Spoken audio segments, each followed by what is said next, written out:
un hombre con un brazo roto y en cabestrillo, atractivo y con cierto carisma. Pide ayuda a una mujer para cargar unos libros en el coche. La mujer en cuestión decide ayudarle a cargar esos libros, acompañando al joven al coche. Un mes después encuentran el cuerpo de esta mujer en un lago cercano. Esta no es una historia o mito, sino un suceso real. Se trata de lo que le ocurrió a más de una de las víctimas de uno de los mayores y más conocidos asesinos en serie de mujeres de los Estados Unidos, y en la cual hablaremos. Se trata de la biografía de Ted Bundy.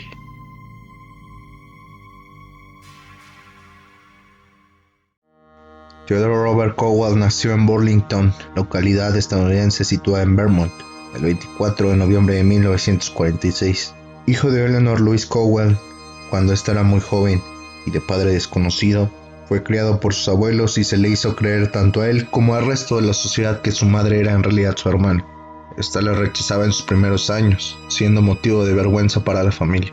Según declaraciones posteriores del sujeto, al parecer su abuelo era violento y maltrataba a su abuela, creándose en un entorno aversivo.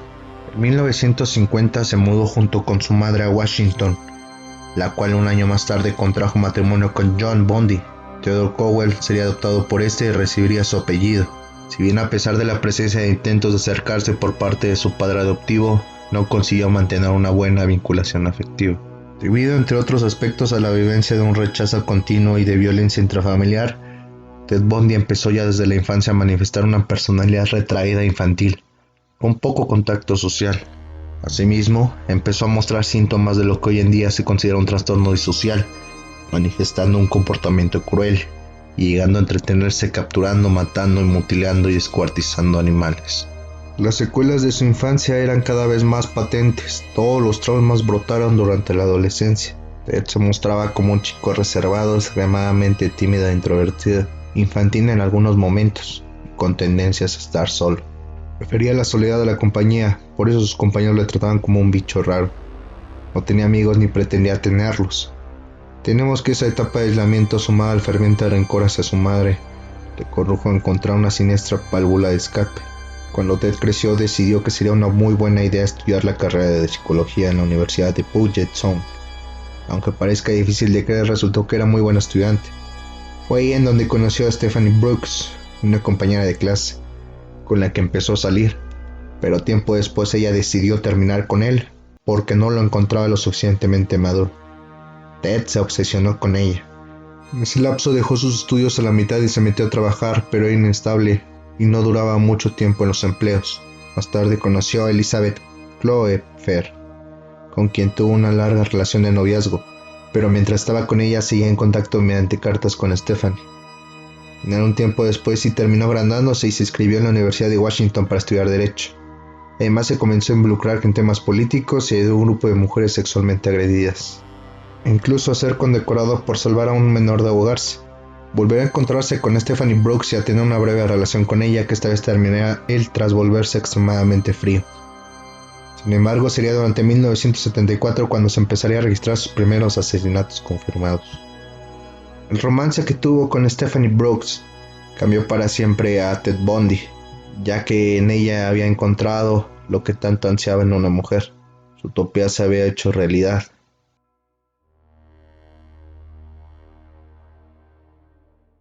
Si bien anteriormente ya había cometido diferentes hurtos, los primeros asesinatos documentados de este asesino en serie no ocurrirían hasta 1974. En enero del año de 1974, aún en la universidad, Ted Bundy entraría en la habitación de Johnny Lenz para posteriormente golpearla con una barra de hierro y violarla. A pesar de que sobrevivió, sufrió graves heridas y daños cerebrales permanentes. Llevaría a cabo el mismo procedimiento con Linda Hunt Hill, a quien en ese caso mataría. Hizo desaparecer el cadáver, si bien no limpió la sangre. Esta muerte daría inicio a una cadena de asesinatos en el que desaparecieron numerosos jóvenes estudiantes, siendo alguna de ellas Carol Valenzuela, Nancy Wilcox, Susan Rancourt, Donna Mason, Laura Inman, Brenda Ball, Georgian Hawkins, Melissa Smith, Karin Campbell, entre muchas otras. En su declaración, Bundy describe en tercera persona, como si el asunto no fuera con él, que le habría sucedido personalmente a Linda Hunt, de 21 años, aquella noche. Probablemente la colocaría en el asiento trasero del coche y la taparía con algo. Le mandaría que se desnudase y con esa parte de sí mismo satisfecha se vería en una situación en la que se daría cuenta de que no podía dejarla marchar. En ese punto la mataría y dejaría su cuerpo donde lo había recogido. Durante los meses siguientes, multitud de chicas continuó desapareciendo sin dejar rastro. Las chicas anteriormente mencionadas eran jóvenes universitarias de piel blanca, atractivas, de cabello negro y peinadas con raya en medio. Era un calco distinguido que tenía su exnovia Stephanie Brooks. La policía no podía encontrar al culpable de las desapariciones de estas chicas universitarias. Se preguntaban quién era el monstruo y qué provocaba las desapariciones de estas mujeres. Era complicado saber quién era el responsable de esto, en donde simplemente la técnica que empleaba Ted Bundy era simple. Valiéndose de su carisma y atractivo físico, se colocaba el brazo en cabestrillo y paseaba alrededor de alguna de sus víctimas, sujetando con el otro brazo una pila de libros que intencionadamente dejaba caer. Entonces las chicas no dudaban en ayudarle a recogerlos e introducirlos en su vehículo. Agradecido, él les pedía que lo acompañasen a tomar algo para recompensarlas. La mayoría cayó en su trampa, incluso hubo alguna que condujo su coche. Pocas salieron corriendo. Las víctimas eran a menudo violadas y descuartizadas. No era raro que mantuviera relaciones con los cuerpos una vez muerta la víctima, así como la presencia en estos mordiscos por parte del asesino. Con el fin de cometer un crimen que no asociara con sus otros crímenes, el asesino decidió cambiar los escenarios y viajar a través de Estados Unidos. De esa manera recorrió Washington, Utah, Colorado y Florida, dejando atrás multitud de raptos y asesinatos. El modus operandi empleado por el asesino siempre era el mismo. Secuestraba a sus víctimas, las llevaba a un lugar seguro para no correr riesgos, las estrangulaba hasta que fallecían y una vez muertas las sodomizaba con algún objeto contundente o incluso con su propio miembro mientras mordisqueaba sus cuerpos. La policía comenzó a relacionar todos los asesinatos. Algunos testigos describieron el físico de Ted, pero se hacía imposible encontrarle, ya que cambiaba de aspecto continuamente, modificaba su peinado, se dejaba barba o se afeitaba. Además, sus rasgos físicos no llamaban demasiado la atención, por lo que no se levantaba ninguna sospecha. Por otra parte, las investigaciones revelaron que en todos los crímenes había utilizado el mismo coche, un Volkswagen de color blanco, pero fue el retrato robot elaborado entre los oficiales de Utah y de Washington lo que puso en el camino a la policía. Una amiga de la novia de Ted, Meg Anders, identificó dicha imagen con la del asesino. Parecido al retrato robot con él era asombroso y se comprobó que muchos de los detalles del caso también amputaban a él. La novia se percató que tanto el hombre buscado como Ted conducían el mismo coche y que en su casa él tenía muletas y escayola, así que llamó de forma anónima a la policía contándole lo sucedido. Sin embargo, a pesar de contratar toda la información, cuando los testigos vieron su foto, dudaron de que Bundy fuese el verdadero criminal.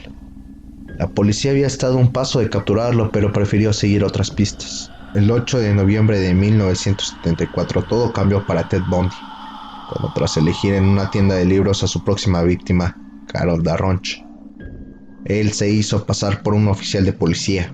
La convenció para que se subiera al coche con la excusa de que habían intentado robarle y durante el trayecto inició un forcejeo con ella. El asesino intentó esposarla, pero la muchacha logró deshacerse de él y saltó del coche. Bundy bajó del automóvil, pero la joven le propinó una fuerte patada y salió corriendo salvando su vida. Tal era su sed de sangre que unas horas más tarde Ted decidió buscar otra víctima. No encontraron el cadáver, pero sí las llaves de las esposas que previamente había utilizado con Carol. El círculo se estrechaba, la pista del coche y el testimonio de la superviviente resultaron determinantes. Pero tuvieron que pasar casi 9 meses hasta que el 16 de agosto de 1975 un guardia de seguridad parase a Bundy mientras se rodeaba por una zona residencial. Durante el registro del coche encontró unas esposas, una piqueta, una media y un pasamontañas, varios metros de cuerda y trozos de una sábana blanca. La policía acababa de dar con el agresor de Carol. Los siguientes 3 meses las autoridades investigaron en profundidad la vida de Bundy y tomaron declaraciones a varios de los testigos, incluida su expareja Elizabeth Kendall. Tras su arresto, el 23 de febrero de 1976, comienza el juicio contra Ted por intento de secuestro con agravantes. Él creyó que se iba a librar, pero cuando Carol Darronch explicó lo acontecido aquella tarde, mientras lo señalaban como el único culpable, Bundy rompió a llorar negando todos los cargos. El juez lo sentenció a 15 años de cárcel con posibilidad de libertad condicional, y una vez en prisión pasó una serie de pruebas psicológicas. El resultado, De los informes fue que no estaba loco, ni era psicótico, ni un desviado sexual. Su único problema era la fuerte dependencia que tenía de las mujeres y su temor a ser humillado por ellas. Por no mencionar su adicción a la pornografía que comenzó en una de sus últimas entrevistas en televisión. En abril de 1977, Bundy se prepara para un nuevo proceso. Lo trasladan al condado de Garfield, donde decide defenderse a sí mismo, cual su verdadera estrategia era escapar, y lo logró. Durante varios días estuvo desaparecido, pero lograron capturarlo. Sin embargo, volvió a fugarse, esta vez a Florida. Mientras tanto, las autoridades intentaban encontrarlo y relacionar todas las pruebas descubiertas en su vehículo con las pruebas recogidas en las escenas de los crímenes. Podía haber pasado desapercibido, pero su impulso asesino hizo que volviese a las andadas en otro colegio, mayor femenino, el colegio Chi Omega. Hasta aquí les dejo la primera parte del asesino serial Ted Bundy. Si el video les gustó, compártanlo con sus amigos, denle me gusta y suscríbanse a mi canal. Yo soy BTK de Videos y esto es Los Asesinos Seriales. Les deseo buena noche.